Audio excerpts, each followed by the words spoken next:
Hi friends, welcome to my channel. ఈరోజు నేను మినపప్పుతో జంతికలు చేశానండి. చూడండి ఎంత క్రిస్పీగా వచ్చాయి.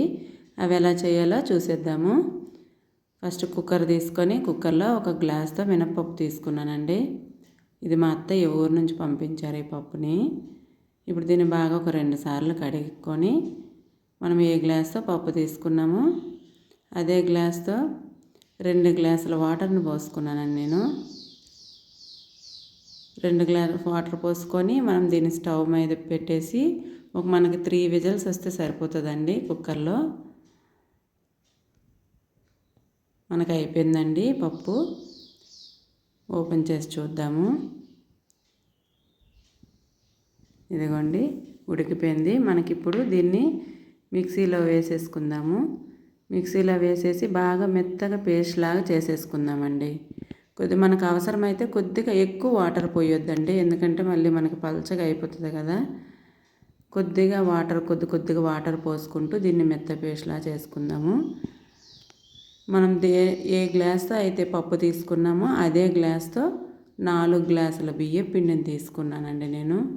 4 గ్లాసులు అయితే మనకు సరిపోతాయండి. మంచి క్రిస్పీగా వస్తాయండి మురుకులో.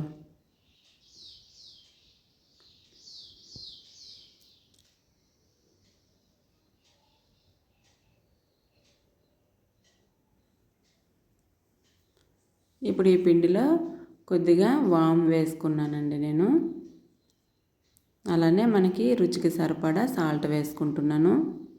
కొద్దిగా కారం వేసుకున్నాను. మీకు కావాలంటే కొంచెం కారం ఎక్కువ వేసుకోండి. అలానే కొద్దిగా నువ్వులు వేసుకున్నాను.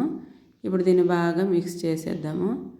మిక్స్ చేసుకున్నాక మనం ఆల్రెడీ పేస్ట్ చేసుకున్నాం కదా, ఆ పేస్ట్ చేసుకున్న పేస్ట్ని ఈ పిండిలో వేసేసి బాగా కలిపేసుకుందామండి.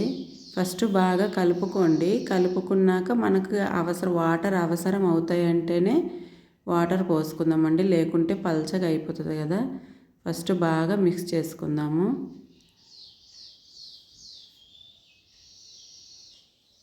నాకు కొద్దిగా వాటర్ అవసరమైనాయండి, అందుకనే నేను కొద్దిగా వేసుకున్నాను. ఇట్లా వాటర్ కొద్దిగా చూసుకొని వేసుకోవాలండి. వాటరు కొద్దిగా వేసుకొని ఇదిగోండి ఈ విధంగా మనకు వచ్చేటట్టు కలుపుకోవాలి. ఇప్పుడు దీన్ని కలుపుకున్న ముద్దనమాట ఇప్పుడు మనకి జంతికలు గొట్టం ఉంటుంది కదా, దాంట్లో కొద్దిగా వేసుకొని ఇదిగోండి ఇట్లా కొద్దిగా దాంట్లో ఫిల్ చేసుకుందాము.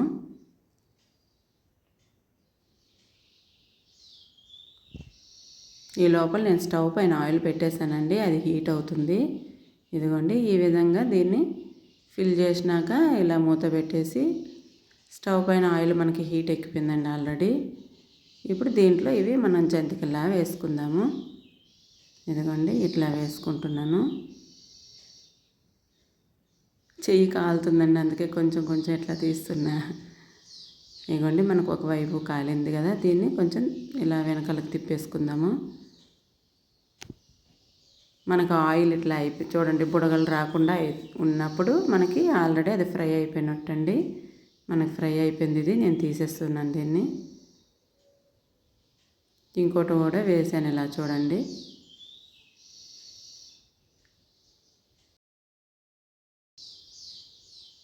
దీన్ని కూడా ఇలాగ వెనకాలకి తిప్పేసుకుందాము. మనకి ఇలా బుడగలు రావడం ఆగిపోతే మనకి ఫ్రై అయిపోయినట్టండి. ఇప్పుడు ఇది కూడా తీసేద్దాం. అలాగే నేను కలుపుకున్న మిశ్రమాన్ని అంతా వేసేసుకున్నాను. ఇదిగోండి మనకి జంతికలు కరకరలాడే జంతికలు రెడీ అయిపోయి. Thanks for watching.